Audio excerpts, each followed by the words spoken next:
Hello बच्चों, आइए इस प्रश्न को समझते हैं। किस जंतु में तंत्रिका कोशिका पाई जाती है परंतु मस्तिष्क अनुपस्थित होता है? तो यहाँ पे हमसे प्रश्न पूछ रहा है, इनमें से किस जंतु या प्राणी में तंत्रिका कोशिकाएं पाई जाती हैं परंतु उनमें मस्तिष्क जो होता है वो अनुपस्थित होता है, मतलब मस्तिष्क पाया नहीं जाता है। ए स्पंज, बी केचुआ, सी कॉकरोच, डी हाइड्रा।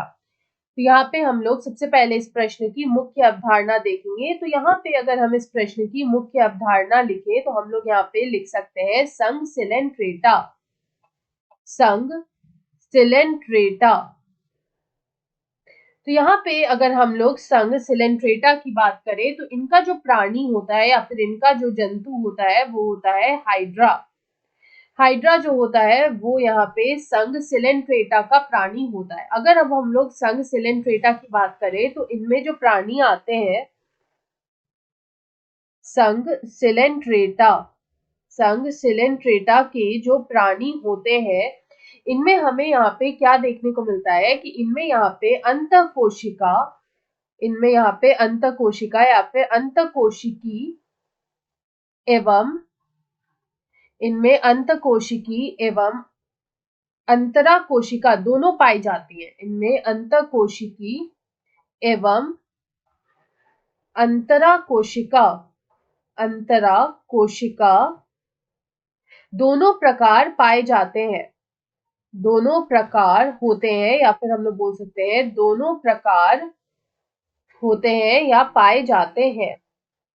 तो यहाँ पे अगर हम लोग हाइड्रा को देखें तो ये जो हाइड्रा होता है इसमें हमें यहाँ पे तंत्रिका कोशिका जो होती है वो हमें यहाँ पे देखने को मिलती है। तो यहाँ पे हम लोग बोल सकते हैं कि जो तंत्रिका कोशिका होती है वो यहाँ पे पाई जाती है, वो यहाँ पे पाई जाती है।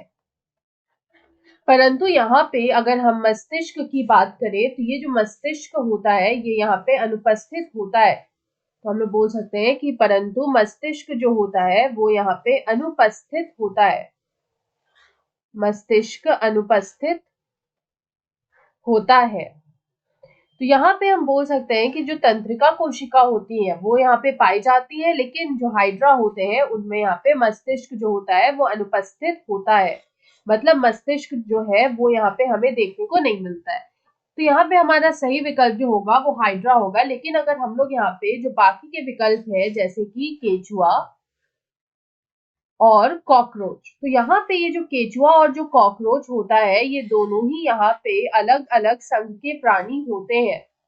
ये यहाँ पे अलग अलग संघ के प्राणी होते हैं और इन दोनों में ही हमें यहाँ पे जो मस्तिष्क है वो यहाँ पे देखने को मिलता है, मतलब इनमें हम बोल सकते हैं कि जो मस्तिष्क होता है वो यहाँ पे उपस्थित होता है, मतलब इनमें हमें मस्तिष्क देखने को मिलेगा, तंत्रिका कोशिकाएं भी देखने को मिलेंगी।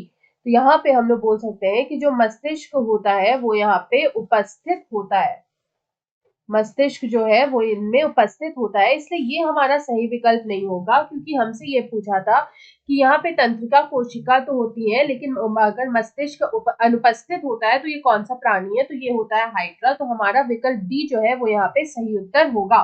आशा है आप इसे अच्छी तरह समझ गए होंगे। धन्यवाद।